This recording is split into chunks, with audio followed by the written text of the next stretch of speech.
Thanks to the wonders of cutting-edge telephone technology, we're here talking today with Michael Slutwinski, a Sarnia-based artist whose show, Hockey's Masked Men, has been touring OHL arenas across the province. Tonight, Friday, January the 18th, Michael's show touches down in St. Catharines and will be on display at the Garden City Arena, where the Ice Dogs will be playing the Belleville Bulls at 7 p.m. So welcome to the show, Michael, and thanks for talking with us today.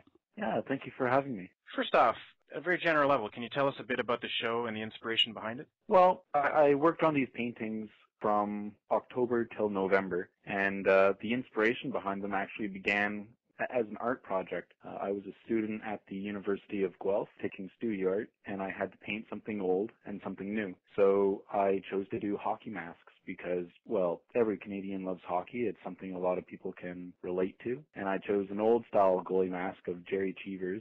Lots of him could recognize his mask as being the one with the stitches. And I also chose a newer mask, which is Dominic Hasek.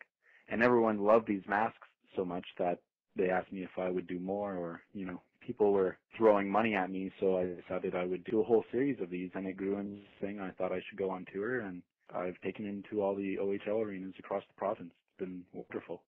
A lot of cultural representations of hockey, whether it be the Tim Hortons ad or, sentimental paintings of the neighborhood shinny match, seem to be kind of idealized and nostalgic. Now, I haven't seen your paintings in person. I have looked at your website, and it doesn't seem like what you're doing is a straightforward kind of nostalgic tribute to the hockey heroes of yore.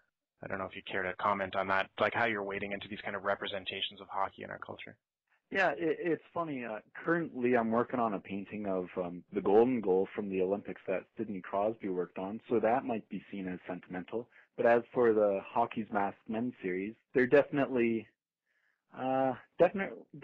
different. I wanted them to be big and huge and iconic to represent the players that wore these masks.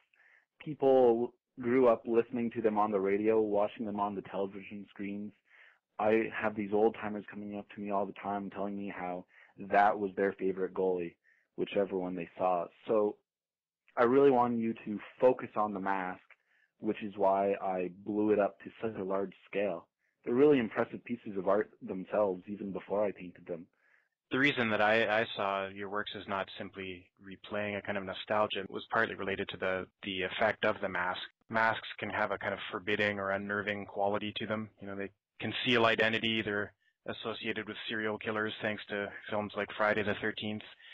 We also associate them with totemistic kind of rituals and things like that. So what interested you about masks per se? Well, masks have a whole history to themselves, and like I said, these goalies had to wear these masks. They were a way of reference so that players on the opposite team knew who they were playing. They became legendary, and their status grew because of the masks that they wore, and also because they were great players. And like you said, they've become cultural icons and grown apart from hockey and into other worlds like horror films. And people tell me that all the time. They look at the Mike Palmateer painting that I did, and they say it looks scary to them. And I tried to influence these paintings in this way to give them their own unique style. Now, do you see yourself in some ways paying tribute to the creativity that went into the masks in the first place? I mean, Cheever's mask with the stitch pattern is the obvious example. There is a lot of artistry and creativity that went into the design of these masks in the first place. Oh, yeah. I really tried to pay close attention to as much of the details as I could. And, of course, the development of the mask throughout history. You look at Ken Dryden's first mask that he wore, and it was just cobbled together using the materials that they had. I call it the pretzel mask. And, of course, it evolved to masks that were fully covering the faces, which allowed them to create these wonderful pieces of artwork. And like you mentioned, you have the Jerry Cheever mask, which is the stitches. I tried to get the designs perfectly as you see them in photographs. Or you have Kurt Ridley. It's almost pop artish in the way of its simplicity with the cross goalie or hockey sticks. And then you have, of course, the logos of the hockey teams and other things that the goalies chose to represent on their masks. My last question would be about the location and audience of this show. I mean, as a visual artist, I'm sure you're used to showing your work in galleries with a different kind of atmosphere and audience, maybe a more rarefied kind of audience. What kind of reception and response have you gotten from hockey goers at these OHL arenas? Well, when you go into an art gallery, you might have 50 people come over a weekend, or if you have a show opening, maybe 100 people will come. But when I do these shows in the hockey arena and I bring my artwork to the audience that I'm trying to show it off to, I get thousands of people seeing it all at once.